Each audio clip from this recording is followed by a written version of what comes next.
제가 참고로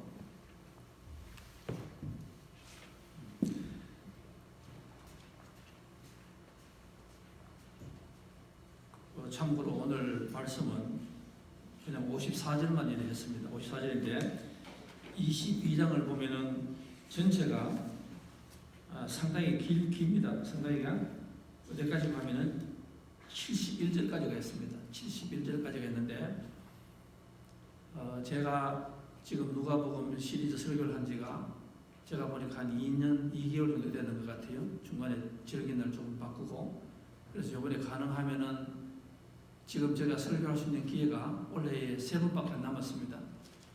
그래서 가능하면 23장, 24장도 제가 조금 이렇게 쓰들 예정을 하고 있습니다. 그래서 22장을 이 전체를 그냥 한 절만 제가 딱 잡아냈습니다. 물질함치 따라간다가 이렇게 해놨는데 오늘 이 말씀은 보면은 참 예배가 얼마나 중요한가. 저는 저 말씀을 들을 때마다 참 우리에게 인생의 변화가 되는 그런 전환점이 될 것 같아요. 우리가 요즘 살아가면서 사회적인 거리두기 항상 신경을 써야 됩니다. 남하고 어디 가더라도 거리를 두어야 된다. 거리를 잘 조정해야 된다. 그래서 저는 어떻게 보면 이것이 하나님께서 우리에게 주신 하나의 은혜도 되는 것 같아요. 우리가 다른 사람과의 거리두기만큼 신경을 쓰는 만큼 내가 올 한 해에 이 하나님과 나의 거리가 얼마나 되는가, 아니면 나의 가장 가까운 사람하고 이 거리가 얼마나 되는가.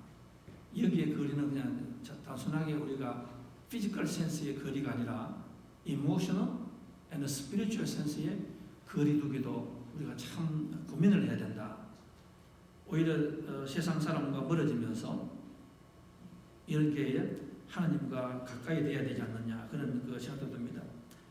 또 하나 제가 누가복음을 설교를 하면서 2년 얼마가 됐는데 여러분께서 누가복음은 24장이 마지막입니다. 24장이 마지막인데 성경은 66권이거든요. 3구 27, 구약 성경 39개, 신약 성경 27, 66권입니다. 그러면 우리가 성경 전체를 강의 설교를 하려고 하면은 얼마나 걸리겠습니까? 하나가 하는데 2년 몇 개월 걸렸으니까 66권을 하려고 하면은 2, 6, 12, 100몇 년 걸리죠. 100몇 년 걸린다. 그러니까 여러분께서 제가 드리는 말씀은 이 성경이라는 것이 참 무궁무진하다. 그래서 성경을 보면은 우리가 좀 이렇게 겸손할 수밖에 없습니다. 이 한 권도 이렇게 하는데 이렇게 오래 걸리는데 이 66권을 하는 것이 참 무궁무진한 보물이거나 그런 생각도 듭니다. 또 하나는 이 누가복음은 누가라는 사람이 데오빌라라는 사람에게 전도하기 위해서 쓰는 겁니다.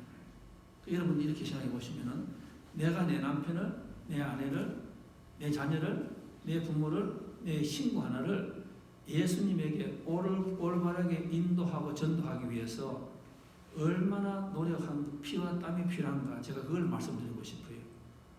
이 누가라는 사람은 의사입니다. 당대의 의사예요. 그런데 그 모든 걸 포기하고 이 데오빌라 이 사람 하나를 전도하기 위해서 이 성경을 24권을 썼어요. 그래서 저는 그걸 읽을 때마다 나는 이렇게 하고 있을까 이런 회개가 참 많이 들어와요. 그런데 이 누가는 그래도 잘 살았습니다. 왜 그렇습니까? 이 데오빌라에게 이렇게 하고 나중에 사도행전을 또 쓰지 않았습니까? 28.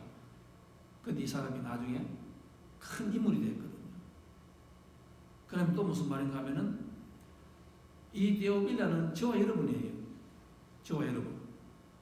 누가 역할을 했기 때문에 저는 오늘 목사가 되었고 여러분은 오늘 교회에 나올 수가 있는 거예요. 우리가 저절로 된 거 아닙니다, 여러분. 내가 오늘 여기 오기까지는 누가 역할을 했는 거예요. 그래서 여러분께서 한 번씩은 돌아보실 필요가 있는 것 같아요.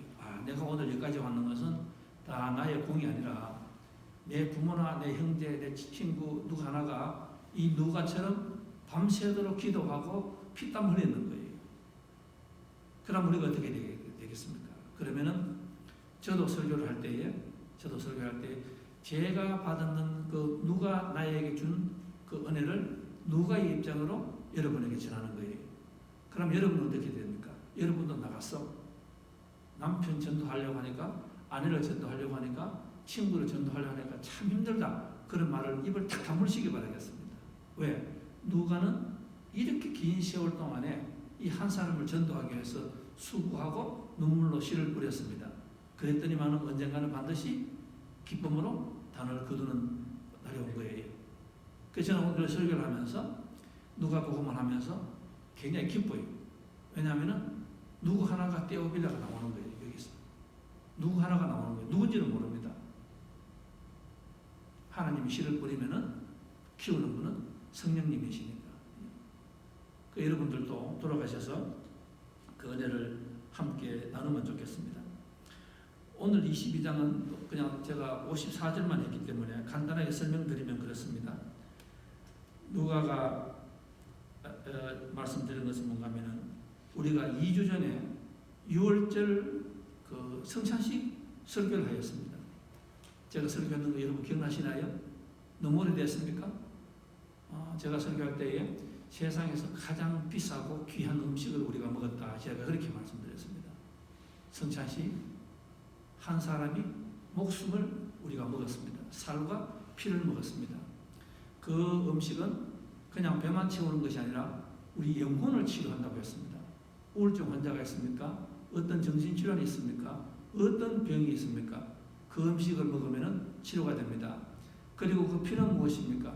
그 피는 어떤 죄를 지었더라도 하나님께서 씻어준다. 그 이상 좋은 음식이 어디 있습니까? 그러면 우리가 세상에서 가장 그 좋은 음식을 받았으면 중요한 것은 똑같이 살아갈 수가 없는 거예요.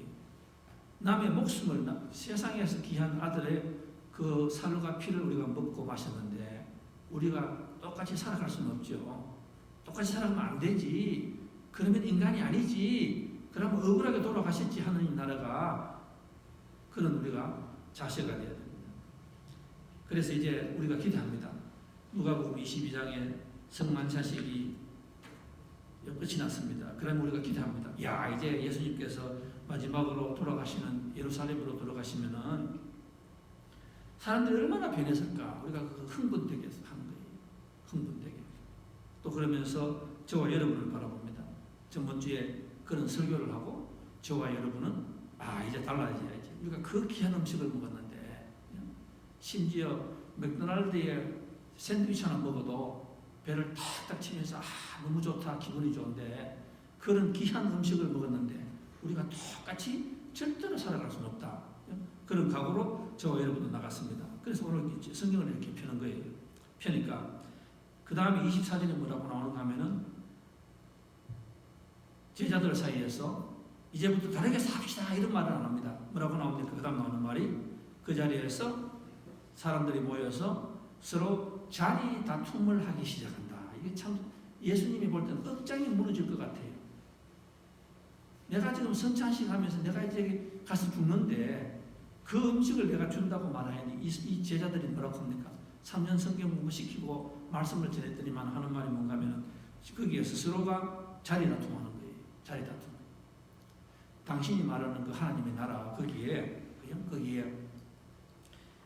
내 자식은 어떻게 됩니까? 누가 오른쪽에 갑니까? 누가 왼쪽에 갑니까? 자리 다툼을 이렇게 또 하고 있습니다.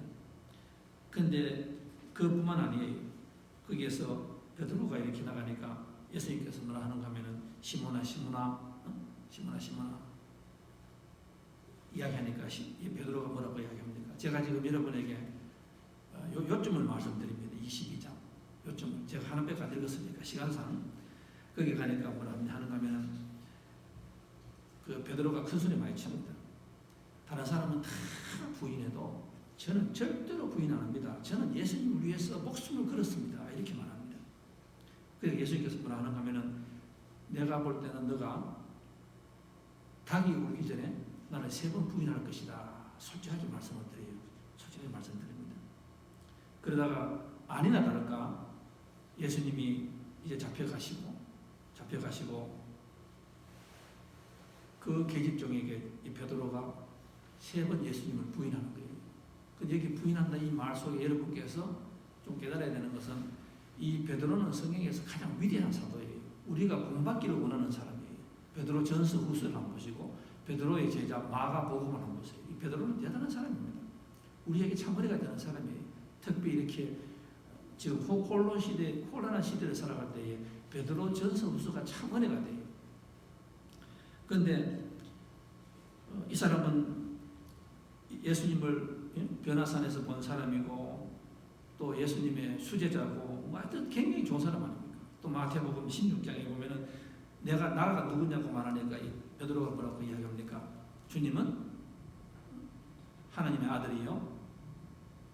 예수님께서 너 같은 사람의 고백에 의해서 교회를 세운다고 말하고 이 베드로는 굉장한 사람이에요. 그런데 이 겟세마네에서 기도할 때에 예수님께서 부탁이 뭡니까? 나를 위해서 기도 좀 해줄래? 깨어서 기도 좀 해줄래? 이렇게 말하니까 알았습니다 해놓고는 예수님이 갔다 오니까 잠을 쿨쿨 자고 있습니다. 그래서 예수님께서 뭐라 합니까? 너가 그 시간도 깨어서 이 중요한 시간에 너가 기도를 못하니 이렇게 말합니다. 그러다가 나중에 예수님 잡혀가셔서 그리고는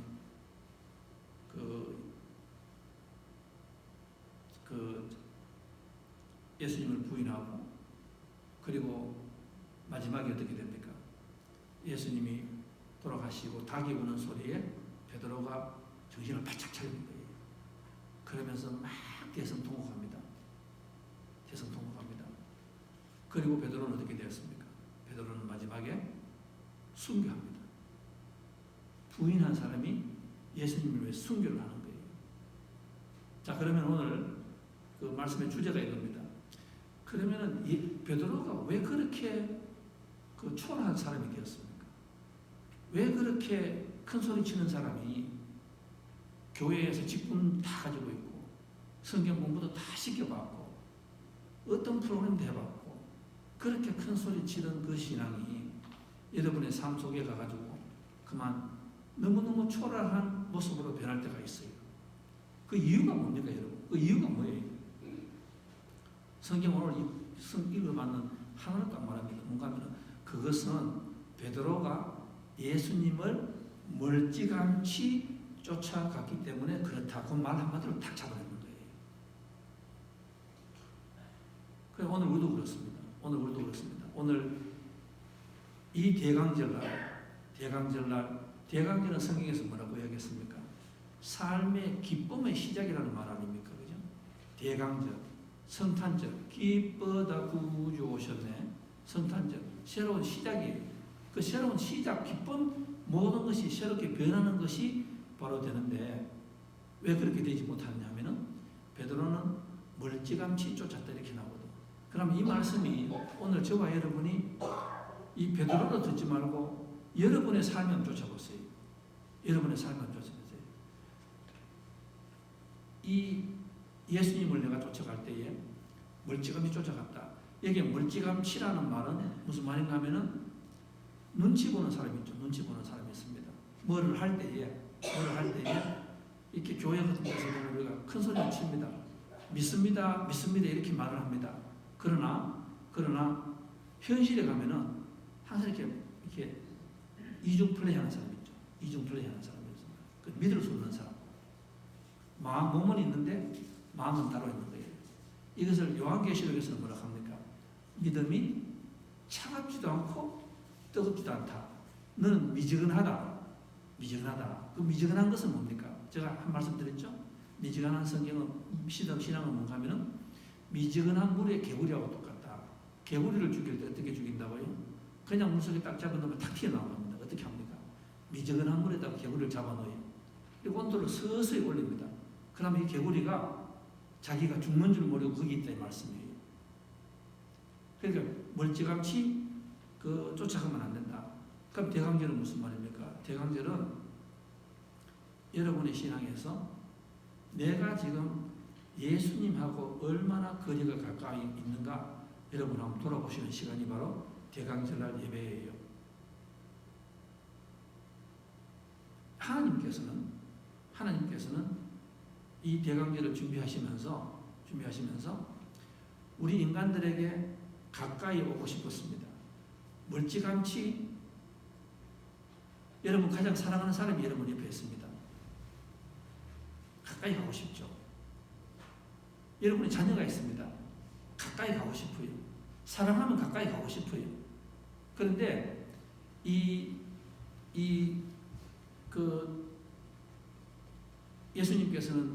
하나님께서는 우리들에게 19명의 선지자를 보내봤습니다. 이사야를 보내봤고 다니엘을 보내봤고 다 보내봤습니다. 우리들에게 좋은 세상을 주시기 위하여서 선지자를 보내봤습니다. 그런데 우리가 듣지 않아요. 인간이 듣지 않아요. 그래서 예수님께서 나중에 어떻게 하셨습니까? 예수님께서는 자기 아들 독생자를, 이게 제가 지금 성탄절 가는 길입니다.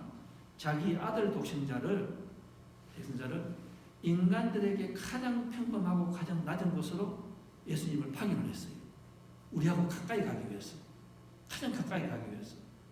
근데 그 가장 가까운 곳이 예루살렘이 아니고 베들레헴이에요. 왜? 제일 후진 동네니까. 달 동네니까. 변두리 동네니까. 거기다가 보냈습니다. 모든 사람을 기쁘게 하기 위해서. 그랬는데 예수님께서 베들레헴에 태어났을 때에 참 재밌는 말이 있어요. 태어나셨을 때에 가장 가까이 거리에 있는 사람들이 한 사람도 여러분 못 알아들은 거 아시나요? 헤로드 왕, 서기관, 정치 지도자 아무도 예수님의 아기 울음소리를 듣지 못했어요. 들은 사람은 2사람밖에 없었습니다. 여관집 주인도 못 알아봤잖아요. 여관 있습니까? 방 없습니다. 쫓아내버리는 거 아니에요. 그런데 누가 그 멀리서 예수님의 소리를 들었습니까? 가장 머슴으로 살았던 그 당대의 불쌍한 사람 누굽니까? 양치기들, 밤에 양치는 사람들, 그리고 제일 멀리 있는 사람이 들었습니다. 동방박사, 저 멀리서 동방박사는 들었어요. 그러면 오늘 제가 여러분에게 이렇게 말씀을 드릴 수가 있습니다. 같은 부부라도 육체적으로 가장 가까이 있다고 그 말을 알아듣는 게 아니더라고. 교회에서도 가장 가까이 있다고 십자가에 가장 가까운 사람이 아니다 이 말씀이에요. 이 거리두기라는 말을 여러분 잘 알아들으셔야 돼요. 이 거리두기라는 말. 그러면 가장 가까운 거리는 뭡니까? 가장 가까운 거리는 무슨 말인가 하면은 아무리 멀리 떨어져 있더라도 내가 상대방과 마음을 교감할 수 있는 거리가 있는 거예요. 예수님의 그 마음을 내가 이해할 수 있어야 그때에 비로소 나는 예수님에게 가깝다 이렇게 말하는 거예요. 베드로는 오늘 이 말씀이 그래서 참 중요한 겁니다. 베드로는 예수님에게 이 피지컬 센스로는 가장 가까이 있었습니다. 항상 따라다녔잖아요. 그런데 이 마음속에서는 뭐가 있었습니까? 예수님과 멀리 떨어져가 있었어요. 멀찌감치 떨어져가 있었어. 그러니까 어느 날 이 베드로가 세상에서 가장 초라한 사람이 됐어요. 성경 공부 제일 많이 하고 믿음 제일 좋다고 말하는데 그 사람이 하는 가정과 그 사람의 사업체 베드로는 세상에서 가장 초라한 불쌍한 사람이 되어버리는 거예요. 얼마나 불쌍합니까? 계집종이 있는데 그 옆에서 달달달 떨면서 있다가 계집종이 이 베드로를 보고 나쁜 말 하지 않았잖아요. 도둑이 집 안에 자기가 뭐 죄린다는 말이 있듯이 그냥 이 계집종은 그렇게 물었습니다. 당신 내가 보니까 전에 예수님이라는 사람하고 같이 있는 걸 봤는데 이렇게 말하는데 이러면은 아무런 다른 혐의를 말하지 않았어요. 그러면 그냥 간단하게 그래요? 이런 지나가면 되잖아요. 근데 그 계집종이 당신 전에 예수님하고 같이 있던 건데 하니까 펄쩍 뛰면서 하는 말이 나는 저 사람 모릅니다. 막 과잉 막 이렇게 이야기하는 거예요. 무슨 말인가 하면은 그만큼 겁을 먹고 신앙이 하나도 없이 세상에서 가장 초라한 사람이 되어버렸다. 저는 오늘 저와 여러분의 이 예배에서 2020년도의 대강적 예배를 통하여서 정말로 이 새로운 해가 여러분의 삶에 정말 기쁨과 행복과 새로움이 충만한 우리 뉴성교회의 성도님의 삶이 되시기를 바라겠습니다. 그럼 어떻게 된다고요? 내가 성경을 얼마나 많이 하고 여러분 그거 다 치우세요. 내가 교회에서 어떤 직분에도 그거 다 치우세요. 어떻게 됐다고? 내가 옛날에는 예수님을 저 멀찌감치 따라다니다가 이제는 예수님하고 딱 붙어가 다닌다. 가장 가까이 있다. 어떻게 왜 그렇습니까? 하니까 이제는 내가 예수님께서 나에게 말씀하시는 것을 들을 수 있는 거리가 되었습니다. 그러면은 여러분은 이 예배가 성공한 예배가 되는 거예요. 그게 진짜 대형적 예배가 되는 거예요. 우리가 예배를 드릴 때도 이렇지 않습니까? 제가 지금 예배를 드립니다. 오늘 이렇게 보면 미션 안 오신 분도 계시고 또 뭐 다 계시잖아요. 그러니까 제가 성도님 한 분 한 분을 보니까 저와 여러분의 이 거리, 소셜 이 디스턴스 이게 관계없이 제가 여러분을 이렇게 보니까 지금 저분은 무슨 기도를 하고 있는지 제가 조금 마음을 느낄 것 같아요. 제가 어떤 분을 보면은 가슴이 막 쓰러져요. 아, 저분 참 힘들겠네. 제가 이분을 보면 그래요. 너무 불쌍해 보여요.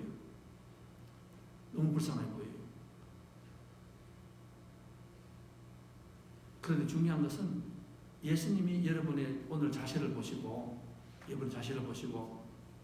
오늘 여러분께서 예수님이 여러분에게 하실 수 있는 그 응답을 들을 수 있으면은 여러분의 삶에 변화가 오는 거예요.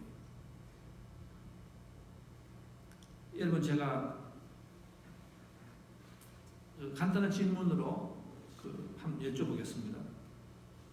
여러분 세월호 상국의 사건, 그 다음에 9/11 사건, 그 다음에 타이타닉 사건, 그 다음에 진주만 사건, 그 다음에 한국 6.25 전쟁, 이 모든 사태의 여러분 공통점이 뭐겠습니까?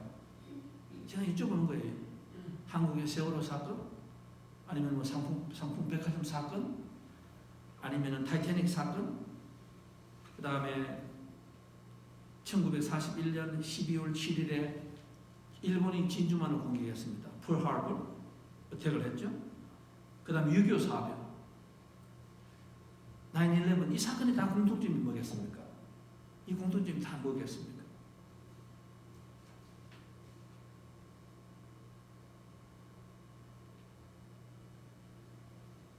타이타닉호는 그 배가 그 인빈시블 절대로 침몰하지 않습니다. 1912년 4월 10일 날 영국 사우스햄튼을 떠나서 대서양을 거쳐 뉴욕으로 쫙 가고 있었습니다. 초호화 여객선이었습니다. 그 당시로 말하면 최고의 5스타 크루즈 보트. 그런데 그 배가 침몰하기 전에 5번의 경고가 있었습니다. 5번의 경고가 있었어요. 워닝. 첫 번째 경고가 먼저 들어왔습니다. 어디에 가니까 큰 바위 같은 아이스가 있다. 산더미 같은 아이스가 있다. 선장이 그걸 받고는 웃기지 말라고. 이거 우리가 지금 타이타닉이 아니냐고. 무시해도 좋다. 2번, 3번 나중에는 옆에 가는 배가 그걸 보고는 너 배들 빨리 자리를 바꾸라고 노선을 바꾸라 이야기했습니다. 5차 경고가 왔을 때에 22노트 전속력으로 질주하다가 밤 11시 30분에 바로 그 앞에서 선장을 깨워서 지금 자꾸 이런 경고가 들어옵니다. 어떻게 합니까? 하니까 선장이 고함을 칩니다. 너 이 배가 어떤 배인데 지금 그런 쓸데없는 말 하지도 말라고 그냥 다 집어치우고 계속 가라고 했습니다. 그 후에 30분 만에 배가 충돌했습니다. 2224명의 승객 중에서 711명만 구조되고 1513명이 목숨을 잃고 말았다. 첫 번째 교육 그때 나오는 것이 뭔가 하면 설마라고 했답니다. 설마 우리 배가 그 다음에 펄하버의 그것의 차이가 뭐예요? 펄하버는 1941년 12월 7일에 새벽에 일본에서 그 펄하버를 공격을 하는데 12번의 사전에 징조가 보였답니다. 그게 다 나타났대요. 일본에 있는 미국의 스파이들이 벌써 뭐가 이상하다고 지금 다 올렸답니다. 다 올렸는데 그것이 언젠가 하면은 12월 7일부터 크리스마스라고 그때 아마 그것이 제가 볼 때는 교회에서는 그렇게 이야기하겠죠. 여러분 깨어서 예수님을 오는 준비를 합시다 했겠죠. 그래 두 번째 대강절날 크리스마스 잘 쉬라고 군인들을 다 풀어버렸습니다. 크리스마스 파티하기 바빴어요. 술 먹고 막 놀다가 그 일본에서 그 비행기들이 하늘을 칠 때까지 몰랐대요. 깨어있지 못했는 거예요. 그 다음 한국 6.25 전쟁은 뭡니까? 뭐 아시잖아요. 한국 6.25 전쟁도 날씨가 덥고 이러니까 군인들을 토요일에 다 휴가를 보내버렸습니다. 그 전에 사전에 다 뭐가 징조가 보일 때요. 다 보내버리는 거예요. 그러다가 뻥 터져버렸습니다. 느꼈을 때는 너무 늦었다. 그래서 설마가 사람을 잡는다 이런 말이 있습니다. 미국의 그 나야가라 폭포에 가면은 가끔 세계에서 가장 하늘의 상공의 그 왕이라고 말하는 독수리가 잡힌대요. 근데 여러분 독수리를 어떻게 잡는지 압니까? 독수리는 총으로나 어떤 덫으로 트랩으로 못한답니다. 그럼 어떻게 해야 되는가? 저 멀리서 송판 이런 그 송판대기에다가 어떤 고기 하나를 던져 놓는데요. 그러면 그 독수리가 어디선가 보고 그것을 먹기 위해서 재빠르게 내려와서 음식을 먹는답니다. 그런데 점점 이 송판이 어디로 가는가 하면은 물 쪽으로, 폭포 쪽으로 자꾸 가고 있는 거예요. 지금. 그런데 이 독수리가 너무너무 이 치킨이 맛있으니까 그걸 먹다가 점점 커지는 파도 소리를 듣지 못한대요. 그래서 나중에 정신을 차려서 이거 내가 너무 가까이 왔구나. 잘못 가면 저기에 내가 죽는 거예요. 그런데 날개를 움직이려고 하면은 이 날개가 물이 적셔가지고 얼어가지고 날지를 못하는 거예요. 그래서 그 독수리를 잡는다 이렇게 나옵니다. 여러분 제가 여기서 잠깐 멈추겠습니다. 여러분의 삶을 한번 돌아보십시오. 지금까지 돌아보시면은 여러분께서 혹시나 정말로 기쁨이 될 수 있고 축복이 될 수 있는 삶인데 여러분께서 너무 세상에 빠지셔가지고 그만 하나님과 너무 멀리 가버려가지고 하나님의 소리가 듣기잖아요. 세상 쪽에 너무너무 소리가 너무너무 즐거워. 그렇다가 어떤 결정을 했습니다. 결정을 해가지고 내가 지금 혹시나 가슴 치는 분들 여기 계십니까? 성경이 많아요. 성경에 보면은 기다리고 때를 기다렸더니만은 그 약속으로 낳은 자식의 이름은 뭐라고 합니까? 이삭입니다. 그러나 내가 참지 못하고 기다리지 못하고 하나님과 너무 떨어져가 있어가지고 세상에 막 훌쩍 빠져버렸습니다. 그랬더니만은 그만 내가 결정을 해버렸습니다. 그런데 그 결정이 여러분 지금 중동을 한번 보세요. 그때 나눈 그 갑작스런 그 결정이 지금 이슬람이 있어가지고 지금 세상이 흔들었거든. 내가 기다리고 때를 기다리면은 이삭이 되고 내가 마음대로 해버리면 이스마엘이 되고 내가 기다리면 아브라함의 삶이 되고 믿음의 조상이 되고 내가 내 마음대로 기다리지 못하고 사업도 해버리고 이것도 해버리고 저것도 해버리고 다 해버렸더니만은 말도 해버리고 다 해버렸더니만은 다시 죽기 위해서 너무 피해가 커요. 그게 나중에 보면은 롯의 삶이 되어버리는 거예요. 그게 바로 소돔과 고모라가 되어버리는 거예요. 여러분, 대강절은 무엇입니까? 제가 다시 한번 말씀드립니다. 대강절은 영어로 advent, 하나님께서 저와 여러분에게 기쁨의 새로운 삶을 주시기 위하여서 주시는 것이 대강절이에요. 깨어서 준비하라고, 예수님 앞으로 가까이 가라고, 그래서 결정할 때에 내가 결정하지 말고 예수님의 결정이 되게 하라고 이렇게 말하는데, 우리는 그렇지 못할 때가 너무 많지 않습니까? 우리는 내 마음대로 해볼 때가 너무 많이 있어요. 저도 그래요. 저도 제 삶을 돌아보고 제가 우리 성도님들을 바라볼 때마다 여러분 얼마나 가슴 아픈지 모르겠어요. 참 가슴 아파. 기다리지 못하고 깨어있지 못하고 하나님과 멀어 있으면서 하나님의 생각을 안 하고 내 생각을 해버렸다가 그 일이 저는 지금 확신도 봅니다. 그게 이름 말할 수가 없어. 그런데 여러분, 그리고 참 다행인 것은 뭔가 하면은 예배가 그래서 중요한 거예요. 지금 베드로는 지금 이 마지막에 너무나 비참한 삶을 때가 있었습니다. 이 사람 예수님을 부인한 사람으로 영원히 남을 뻔했어요. 베드로하고 가룟 유다는 똑같은 사람 아닙니까? 가룟 유다는 자살했잖아요. 이 베드로도 정말 비참한 사람이 될 뻔했어. 그런데 이 베드로는 예수님이 가축 돌아가시기 전에 예수님께 이 대강제를 예배할 때에 뭐를 느꼈단 말이에요? 내가 뭐라고요? 내가 예수님과 너무 거리가 멀어졌구나라는 것을 깨달는 삶이 이 사람의 삶의 회복의 전환점이 됐다는 말씀이에요. 저는 오늘 여러분에게 오늘 예배가 여러분의 삶의 진정으로 제가 소망드립니다. 진정으로 소망드립니다. 여러분의 삶에 슬픔과 절망이 기쁨과 희망의 삶으로 넘어가는 오늘 예배가 되기를 바라겠습니다. 어떻게 하면 된다고요? 내가 예수님과 너무 멀어졌구나. 요즘은 그런 사람도 있더라고. 내가 누구하고 멀어졌는가 전혀 모르는 사람이 있어. 아주 무감각한 사람이 있어. 나야가라 폭포에 독수리 뺨을 치는 사람들이 있어. 내가 멀어지는 그걸 모르는 사람이 있어. 저는 이 목회를 하면서 제가 이런 말씀 드리기가 참 좀 그런데, 근데 제가 말씀을 드릴게요. 저는 그 학교를 다닐 때에, 저는 한국에서 학교를 다녀보고 미국도 학교 다녀봤어요. 저는 공부를 잘하는 사람 아닙니다. 근데 제가 하나 배웠는 게 있었어요.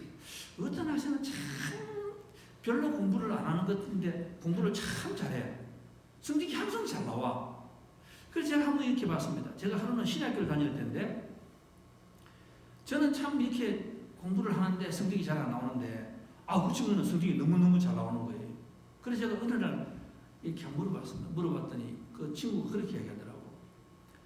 스티븐, 이 공부라는 것은 특별한 것이 아니고 예습 복습을 잘해라. 그런데 제가요, 미국에서 소위 말하면 잘 나가는 대학교, 한국에서 S대학교 들어가는 사람은 다 하는 말이, 공통적으로 하는 말이, 제가 여기서도 보면 공부 잘하는 사람 이야기 들어보면 다 그렇게 이야기하더라고요. 특별한 거 없어요. 선생님이 말을 할 때에 예습 복습 잘해라. 잘 들어라. 그리고 또 한 번은 이런 이야기를 하더라고. 스티븐, 너가 그 미국의 교수들은 그런 게 있어요. 예를 들어서 땡스 기분이라든지 크리스마스라든지 어떤 큰 절기가 있으면은요, 그 수업을 홀 클래스를 안 해요. 세션 안 해요. 1시간 같으면 한 20분 할 때가 있다고. 그러면 공부 못하는 사람들은 보니까 저를 포함한 사람들, 이런 사람 이렇게 이야기하는 거예요. 에이, 저거 1시간짜리도 별거 없던데 지금 뭐 20분, 30분 하니까 그냥 필요 없겠지. 오늘은 이 출석도 교수가 안 재고 하니까 그냥 학교를 안 가는 거예요. 그런데 어느 날 그 공부를 잘하는 친구가 저보고 이야기하더라고. 스티븐, 항상 가. 그래? 너가 전 그러니까 내가 손해본다 생각하고 클래스를 가봤어요. 또 가봤는데 한 30명 같으면 그날은 한 10명밖에 없어요. 근데 그 교수가 수업을 하다 뭐라 하는 거 이렇게 얘기하더라고. 너희들 오늘 여기까지 나왔으니까 내가 너무 고맙다. 그래서 오늘 내가 중요한 것만 몇 가지만 딱 이야기해 준다 하면 싹 웃더라고. 웃는 게 아주 이렇게 아주 이상하게 웃어요, 교수가. 그런데 다음에 시험 칠 때 보니까 오 마이 갓, 그게 다 시험에 나와버려서. 그래서 제가 깨달았습니다. 아, 내가 프라이빗 튜터보다도 더 중요한 것은 뭔가 하면은 선생이 수업이 하는 날에는 10분이고 20분이고 항상 제일 앞에 앉아서 열심히 들어야 되겠구나, 졸지 말아야 되겠구나, 깨어 있어야 되겠구나, 말씀을 들어야 되겠구나, 이렇게 생각합니다. 제가 이거는 제가 볼 때 거의 과학적이에요. 제가 여러분 자녀하고 혹시나 회사에서 뭐 비즈니스 하고 계시는 분 앞에 인플루엔서 앉혀놓고요, 이야기하면 여러분 거의 알잖아. 이 녀석 좀 듣고 있는지 안 듣고 있는지 알아요? 듣고 있는지 안 돼요? 제가 특별한 은사가 있어서 그런 거 아니에요. 근데 여러분 압니다. 제가 여러분이 이렇게 말씀 듣는 거 보잖아요. 그러면은 저는 여러분이 지금 예수님하고 얼마 거리가 있는지 알 수가 있어요. 그래도 그것도 알 수가 있어요. 그러면은 여러분의 기도가 어떻게 응답될 것이라 제가 알 수가 있어요. 하나님과 가까이 오신 분들은 예수님 말씀을 들어요. 그러면서 내 기도를 바꿔요. 주십시오, 주십시오 기도하지 않고, 아, 내가 가까이서 가서 들어보니까 예수님께서 그건 아니야, 그건 아니야 이렇게 말씀을 들을 수가 있어요. 그럼 기도를 받고, 근데 나중에 보면은 기쁨의 삶이 시작이 되더라고. 제가 될 사람하고 제가 목회를 해보니까 그래요. 어느 날 제가 이렇게 설교를 합니다. 제가 그 설교에 너무 은혜 받아. 근데 여러분, 신기한 일이 일어납니다. 정말 신기한 일이 일어나요. 제가 오늘도 이렇게 보잖아요. 아니, 저한테 전화가 와가지고 이 문제를 가지고 저한테 상담을 하세요. 그러면 제가 속으로 느끼는 것이 뭔가 하면은, 참, 저분은 이 하나님이 지금 복을 주시려고 하시는구나. 저번 질문이 제가 다음 주나 5분 주에 하는 설교하고 너무 똑같은 거예요. 근데 제가 그 말을 못하잖아, 성모님한테. 그런데 여러분, 신기한 일이 일어납니다. 꼭 그 설교를 전하려고 하면은요, 꼭 제가 볼 때는 제일 필요한 그 말씀인데, 교회 안 오시는 분이 참 많더라고요. 저는 이게 정말 신기해요. 제가 여러분 그런 분 있지 않습니까? 어떤 분은요, 얼마나 복이 많은지, 어느 날 제가 집에서 음식을 참 맛있게 해놔요. 너무너무 맛있는 음식을 해놓는 거예요. 그러면은요, 꼭 그때 돼가지고 나타나는 사람이 있더라고. 그 진짜 복 많은 사람이에요. 근데 안 되는 놈은, 안 되는 놈이 아니라, 안 되는 사람은 뭔지 압니까? 꼭 보면은 열심히 하다가 꼭 무슨 컵 라면 하나는 집어먹더라.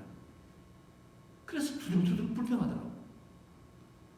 제가 지금 이 말씀이 여러분께서 어떻게 들을지 모르겠는데, 저는 이게 참 저한테 빼있는 말이에요. 빼있는 말이에요. 지금 무슨 말씀입니까? 이 베드로는 그 와중에서도, 불쌍한 가운데서도 예배에서 열심히 해야 하기 때문에 내가 멀리 떨어지는 걸 알았어요. 그리고 내가 삶을 다시 살기 시작했습니다. 그리고 그때부터 베드로가 변했습니다. 뭐가 변했습니까? 옛날에는 닭이 우는 소리를 들어도 전혀 듣기지 않았습니다. 그런데 오늘부터는 닭 우는 소리가 들리기 시작했습니다. 그리고는 거기서 통곡합니다. 뭐가 통곡합니까? 예수님께서 하시는 말씀이 기억이 나요. 뭐라고 했죠? 예수님께서 너는, 내가 볼 때는, 내가 너를 보니까 너는 큰 소리 친다 지금. 그런데 반드시 언젠가는 시험 오면은 너가 나를 부인한다. 예수님만 부인하는 것이 아니라 내 삶에서 내 마음대로 결정한다, 그 말씀을 하고 있는 거예요. 그런데 그 결정이 반드시 너 삶을 엄청나게 괴롭힐 것이다. 괴롭힐 것이다. 오늘 이 이 대강절날 여러분의 삶에서 이 하나님과